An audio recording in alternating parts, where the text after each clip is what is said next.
What if the most famous shipwreck in history was not an accident? What if it was a hit?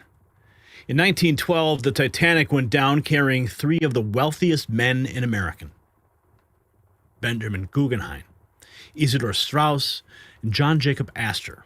All three opposed the creation of a central bank. All three died that night. And the man who financed the ship? J.P. Morgan. He canceled his trip at the last minute.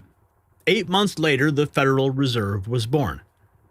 You see, they told you it was an iceberg, but what if it was something else entirely? Now, let's be clear about what we're discussing here. This is a theory, of course, it's unproven, it's speculative, but it's a theory that refuses to die because the facts are just strange enough to make you wonder. Guggenheim, Strauss, and Astor were titans of industry. Their fortunes didn't come from banking, and according to this theory, they stood firmly against the creation of a privately controlled central bank in the United States. When the Titanic sank, so did their opposition. J.P. Morgan, whose financial interests aligned perfectly with central banking, had a luxury suite booked on that ship. He didn't board. Some say he was at Jekyll Island instead, where banking elites had secretly drafted the blueprint for what would become the Federal Reserve. The Federal Reserve Act passed in December of 1913, during Christmas, when Congress was distracted and the public wasn't watching. Coincidence? Maybe. But a lot of people, they're not buying it anymore. And some breaking news for your health, as we expose how powerful institutions have shaped history behind closed doors, it's time you take control of what you can, your own body. And that's why I'm telling you about red light therapy from myredlight.com. I just had a 30-minute session today in the comfort of my own home. See, after Jonathan Otto introduced me to this technology, my wife and I experienced results we didn't think possible. Her chronic pain and anxiety gone, my energy recovery better than guys half my age. Major medical journals show 300% faster healing and pain elimination in minutes. NASA researched it. FDA cleared it. Right now, you can get hospital-grade panels with zero EMF exposure for your home. Visit myredlight.com and use code NNN for the best deal available. That's myredlight.com, code NNN. Your body will thank you. Now let's get deeper into that theory. In 1910, Senator Nelson Aldrich gathered a group of bankers and financiers for a secret meeting on Jekyll Island, off the coast of Georgia. I personally have been there. I've dined with G. Edward Griffin in the very room where they crafted their scheme. You see, when they went there, they only used first names. They told people they were on a duck hunting trip. What they were actually doing was drafting the framework for America's central bank. The book that opened this rabbit hole for millions is called The Creature from Jekyll Island, by the man himself, the great G. Edward Griffin. And it documents how the Federal Reserve isn't really federal at all. It's a privately influenced system with enormous power over money creation, interest rates, and credit. And President Trump himself just called Jerome Powell incompetent and said he wants someone who will lower rates. Even now, the Fed remains at the center of the fight. But what is the conspiracy behind it all? Let's dive in. Have you heard the theory of the Titanic and the Federal Reserve? Well, here it goes. So on the Titanic, there's some extremely wealthy passengers like J.P. Morgan, John Rockefeller, and the Rothschilds. But then you have Jacob Astor, the wealthiest man in the world at the time. He owned about 40% of all mortgages, and he was a Freemason who was very opposed to the idea of a central bank. Whereas J.P. Morgan, Rockefeller, and Rothschild strongly supported the idea of a central bank. So Jacob Astor was the only one standing in the way of a central bank at the time. Coincidentally, the morning the Titanic was supposed to set sail, J.P. Morgan, some Rothschilds, and others quietly exited the ship without any explanation. 5 days later, Titanic slams into an iceberg and it starts to sink. And even though Jacob Astor is the wealthiest man in the world, he still can't find a seat in a lifeboat, and he ends up sinking with the ship.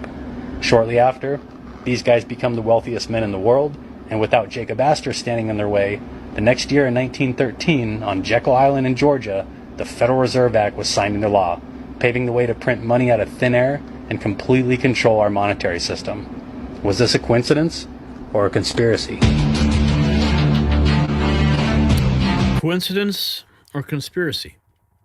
Benjamin Guggenheim, Isidore Strauss, Jacob Astor, all three men who opposed the Federal Reserve, died during the sinking of the Titanic.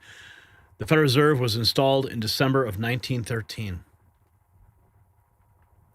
The sinking was an inside job, they say, to kill a few rich men that opposed the Federal Reserve Act from passing. The next year, it passed during Christmas as people were celebrating. The Federal Reserve Act, signed into law by Woodrow Wilson, started operation in 1914. Titanic sinks. 1,517 perish after the RMS Titanic hits an iceberg, mostly women and children saved.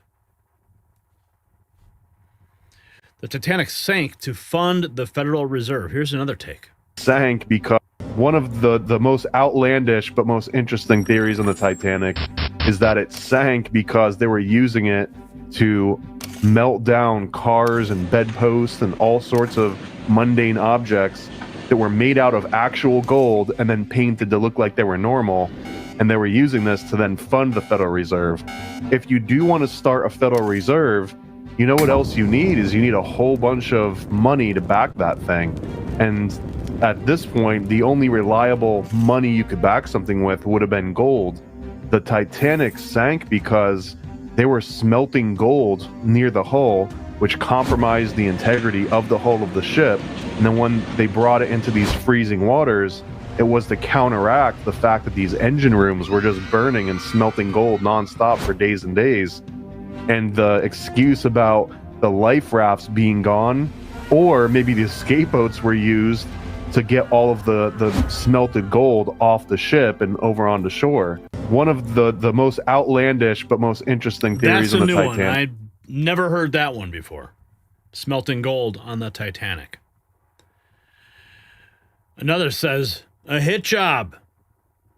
People in the world. The Titanic was actually a hit job. What? Titanic. Real? Yeah, so basically what happened was all the richest people in the world in 1912 were supposed to be on this ship. You had the Rothschilds and their basically lackeys at that time who were called J.P. Morgan. And all of these guys are supposed to be on this ship, but there's also another guy who was on that ship. His name was Mr. Astor. He was the richest man in America at that time. He owned 40% of every mortgage in America. Imagine. Damn. This guy's a gangster. I'm not saying he's a good guy. This guy was in the way of the Federal Reserve. They wanted to create a central bank, the Rothschilds. They can't just take someone out of that importance. They made this big deal, everyone going on the ship, and then in the last seconds, all the Rothschilds people exited the ship. Like right before it's about to take off, the ship sunk. All of a sudden, the richest guy in America died on the ship, and all of a sudden, all the politicians who he was basically bribing, all that money evaporated. So they went all to the Rothschild side, and then next year, 1913, they started the Federal Reserve Bank because there was no more opposition to it. Okay,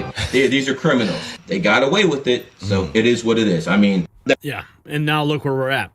Look at how much control the Federal Reserve has. Was the Titanic sunk to pave the way for the Fed? J.P. Morgan was supposed to be on it. Three of the wealthiest Americans in the world. In America at the time, none whose wealth came from banking, all opposed a central bank, passed away on the maiden voyage of the Titanic. The Federal Reserve was established the following year. J.P. Morgan funded the building of the Titanic and canceled his journey just before hours of departure. They built a ship of death called the Titanic. The sinking of the Titanic was a design of the Jesuit order to get rid of the opposition to the creation of a central bank in the United States. And the men on the Titanic were opposed to a central bank. They had to die. Among those were John Jacob Astor, Isidore Strauss, Benjamin Guggenheim, and a host of other millionaires who were opposed to a central bank in America. Therefore, they had to be taken out of the way. And they were on the Titanic. The company building the ship was owned by J.P. Morgan, who was himself an agent of the Rothschilds family. The Rothschilds being the bankers for the Pope and the Vatican. The main Jesuit targets were brought on board. The captain of the ship was Edward John Smith. It appears from his actions that Captain Smith was a Jesuit coadjutor, that is, a Jesuit who has taken the oath but does not wear the robes. A coadjutor blends into the scenery and never looks like a Jesuit priest. It is a veteran sea captain, Edward Smith, who orders the ship to travel through an 80-square-mile ice field at full speed on a moonless night. There had been over 8 telegrams warning the captain of the danger. He's warned 8 times, slow the ship down, slow the Titanic down, you're going too fast. Not once stopped. Knew there was an iceberg field up ahead, knew that he should have slowed down, but didn't. And so you look and you say, how was it that this man could go headlong into a field of icebergs and not slow the ship down, not be more careful? The only conclusion you can draw is, as a coadjutor of the Jesuit order, right through the line, the chain of command, he was told, sink the ship. They built a ship of death. Ship intentionally sank. What do you guys think? I've heard this theory for years. I mean, it's all over right now. People talking about it again. But let's go to our great president, speaking of the Fed and its demise, because Jerome Powell is the iceberg right now. Okay? He's the iceberg that America is barreling towards. And we've hit it. And we're sinking because of Jerome Powell. We need to remove the iceberg so that we can get these Federal Reserve rates down. But better yet, just remove the Federal Reserve completely. End the Fed has always been my motto. Let's go to the great president and hear his remarks. I'll be picking a new head of the Fed soon. Our Fed person is absolutely, despite him, we have numbers that really nobody's ever seen, Vince, right?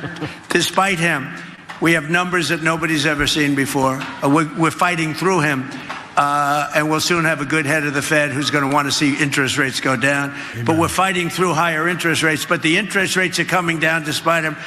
He's an incompetent person who suffers from Trump derangement syndrome, okay? It's one of those little problems. We have many of them. But we're fighting through that stuff. We're fighting through it. So here's what you need to understand. Whether you believe the theory or not, the Federal Reserve was created in secrecy. It was passed when nobody was paying attention, and it has controlled the American economy ever since. Every recession, every inflation crisis, every boom, every bust, the Fed is there pulling the levers. And most Americans don't even know it's not actually part of the government. The Titanic story forces you to ask a forbidden question. What did it cost to create this system, and who paid the price? Look, I'm not telling you this theory is a proven fact. It's not. Historians will dispute it. Official records blame an iceberg and human error. No court has ever confirmed foul play. But here's why the story won't die. 3 of the richest opponents of central banking boarded that ship, all 3 dead. The man who financed it canceled at the last second. And 18 months later, the Federal Reserve was born during Christmas when America wasn't watching. That's a whole lot of coincidences. The Fed now controls inflation, interest rates, and the economic destiny of 300 million Americans. It was created in secret on Jekyll Island by bankers who didn't want you to know their names. And over a century later, we're still asking who really benefits. So here's my question. Do you believe the Titanic was an accident or part of something bigger? Yes or no? Let's have a conversation in the comments. And while you're there, grab some gear at the Next News merch shop. You'll find it linked in the description.